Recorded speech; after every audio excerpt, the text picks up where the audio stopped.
Performing a data backup refers to the action of copying files and information to a secondary location. The data backup process is critical to a successful disaster recovery plan. Enterprises back up data they deem vulnerable to software or hardware malfunctions, data corruption, malicious hacking, user error, natural disasters, or other unforeseen events. Backups provide a means to restore destroyed, deleted, or overwritten files. On the consumer side, this process might look like backing up smartphone contacts or photos to a computer, or media files to an external hard drive. In the enterprise, backups can be stored locally on hard disk drives or magnetic tapes, remotely at another physical location, or remotely in cloud storage, which could be public, private, or hybrid.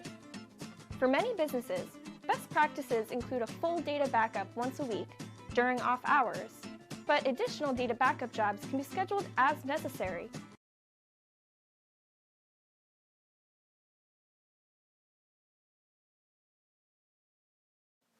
Hey everybody, this is Paul. Welcome to your first lesson in cryptography. So to explain what cryptography is, I'm just going to start out with a little example. So let's say that we've got some person. So let's just go ahead and name this person Paul, since that's a pretty neat name. And then let's say that Paul has a friend. Let's pretend like Paul and his friend are on different sides of the world, but Paul has an important message to send his friend. But because Paul is on the other side of the world, he can't just hand his friend this message. So now let's pretend like this message that Paul has some secret information that he only wants his friend to know about and nobody else. Well, if Paul sends his letter to the friend around the world, there's going to be a whole bunch of people that will be handling this letter. So there's a risk that as Paul sends this letter, somewhere along the way, the letter may be intercepted by somebody other than Paul's friend. And if this letter falls into the hands of the wrong person, that person may read the secret message. Sometimes that person will keep the message, or he could take note of that information and then continue to pass the letter on to Paul's friend.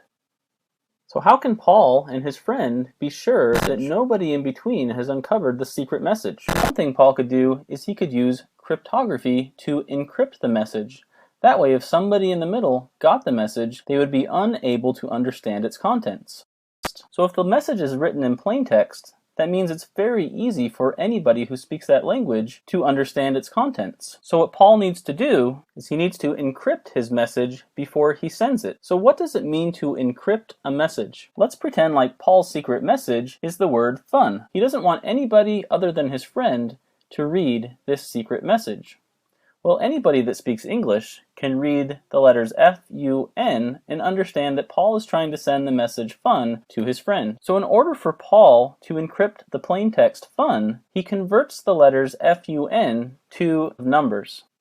Then once his message is in numerical form, he can use a key to modify the values of this number. We can think of the key as mathematical operations that we can perform on the numerical value of Paul's message. After applying the key to this numerical value, we end up with a new numerical value, which is known as ciphertext. So now if Paul puts his ciphertext in an envelope and sends the envelope to his friend, Paul won't have to worry about somebody in the middle discovering the secret message. If somebody in the middle discovers the message, they won't be able to decrypt the message without a proper key. Now if the message continues to Paul's friend will need a way to decrypt the message and recover the original plaintext. So in order to convert the ciphertext into plaintext, Paul's friend needs to decrypt the ciphertext. In order to decrypt the ciphertext, the friend will need a decryption key. Using the decryption key, the friend will be able to convert the ciphertext into the numerical value corresponding to the plaintext. Once the friend has the plaintext value, he can convert it back into the original message.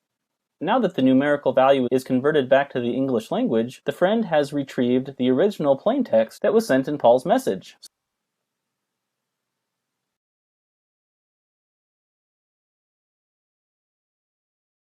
We all know that hackers are working around the clock to spread new viruses, steal your personal information, and destroy your computer and its files. And we all know that an antivirus can protect you. But how does an antivirus actually work? Viruses operate pretty much like any other program installed on your computer. The main difference, however, is that viruses are meant to harm, harvest, erase, eavesdrop, capture, or destroy important data on your system. Part of the problem is that viruses are sneaky. They can attach onto completely legitimate files like email attachments or MP3s or movie files. They camouflage themselves as legitimate when they aren't, which is why some antiviruses work and others don't. Not all of them know how to look for the sneakiest of viruses. In a number of ways, and only the best ones are able to actually stop malware attacks from happening. But because viruses and other malware are becoming increasingly sophisticated, able to shapeshift at a moment's notice to bypass 1 or 2 security checkpoints, many people put too much trust in their antivirus.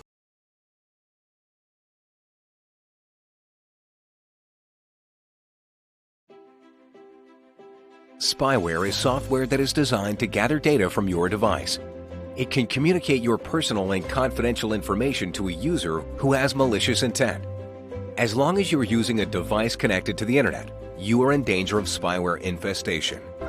A good first layer of protection is prevention through safe internet browsing practice, like not clicking on unexpected links in emails or entering suspicious websites.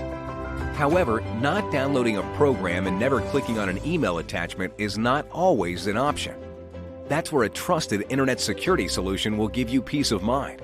It will provide early detection and proactive protection. Additionally, for those users already infected with spyware viruses, there are spyware removal tools that will assist in identifying and removing them.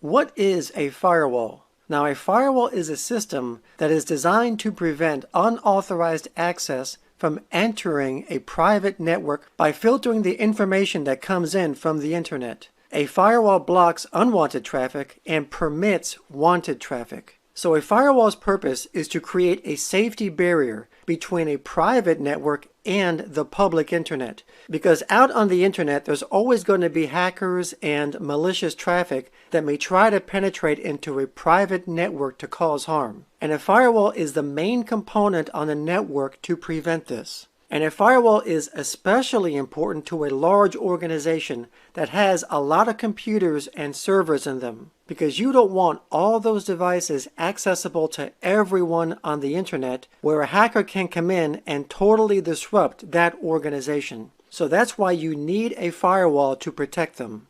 So a firewall that's used in computer networks is very similar to how a firewall works in a building structure. In fact, that is where the word firewall came from. A firewall in a building structure provides a barrier so that in the event of an actual fire on either side of the building, the firewall is there to keep the fire contained and to keep it from spreading over to the other side. So the firewall is there to keep the fire from destroying the entire building. But if the firewall wasn't here, the fire would spread over to the other side and then the whole building would be destroyed. And a network firewall works in a similar way as a structure firewall. It stops harmful activity before it can spread into the other side of the firewall and cause harm to a private network. So in today's high-tech world, a firewall is essential to every home and especially in a business or an organization to keep their network safe.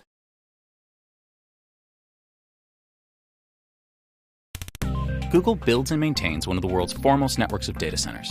Access to Google data centers is tightly controlled. It's in Google's policy not to allow public tours or site visits, and even Google employee access is restricted. Cars and trucks cannot gain access to the facility grounds until they've been verified and allowed to enter the facility. All vehicle access to the data center is controlled by a restricted barrier. Security fencing around the perimeter helps ensure that all authorized access occurs through this checkpoint. Google data centers are watched by a comprehensive set of video monitoring cameras, and we can see several of them as we drive into the facility. One screen is restricted by badges, and in some data centers, biometric methods. In this example, an iris camera is being used. One of the most important elements of the machines that Google builds are the hard drives, especially for Google Apps customers, as this is where we store their business data. Google takes great measures to protect its customers' data, and the security and protection of that data is paramount. Google's customer data is stored in multiple locations to help ensure reliability. The files that store the data are given random file names and are not stored in clear text, so they're not humanly readable. For each hard drive that is received in one of our data centers, Google rigorously tracks its location and status.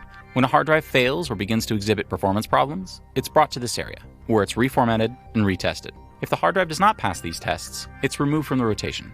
The data on the hard drive is then overwritten to help ensure that no customer data remains on it. The data override is then verified with a complete disk read. This process helps ensure that there's no trace of customer data remaining on the hard drive. For hard drives that have reached the end of their life, Google has a destruction process that is designed to further ensure that none of the data on that drive can ever be accessed. The drives are destroyed in a multi-step process.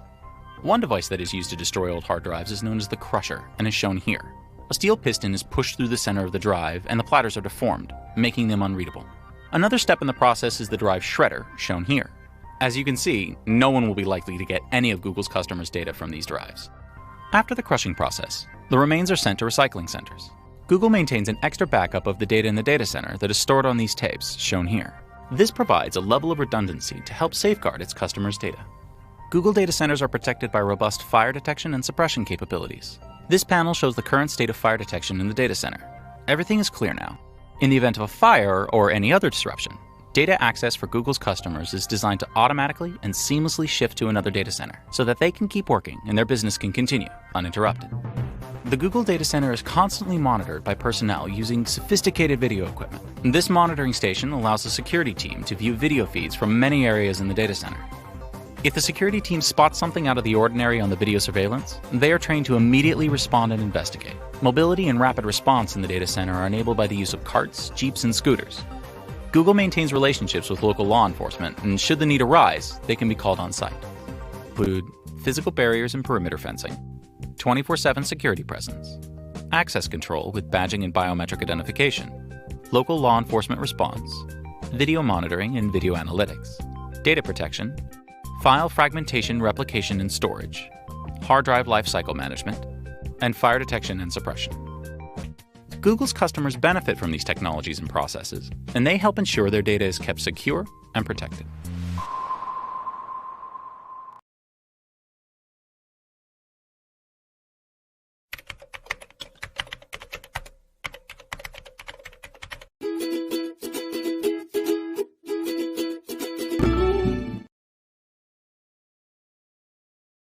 Hello there. Hello, sir. I forget to bring my access card. Can you please let me come with you? I would love to. But I suggest that you should go to reception and talk with someone there.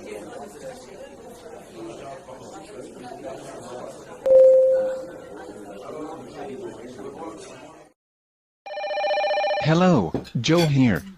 How can I help you? I am Lisa from Finance. I forget my password. Can you please reset it? Lisa, can you please tell me your full name and employee identification number?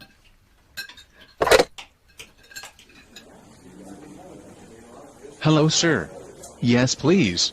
I need to fix the table. Can you please leave your table for a moment? That's all right. I will bring my plumbing tools. Finally, a break. Hello there. Hello, aren't you the new technician? I was wondering if you could remove password complexity policy. I am sorry, but that is against the company policy. How was your first day, sir? I like to work in here, but I was wondering if you know those people in the park. I'm a bit suspicious about their behavior.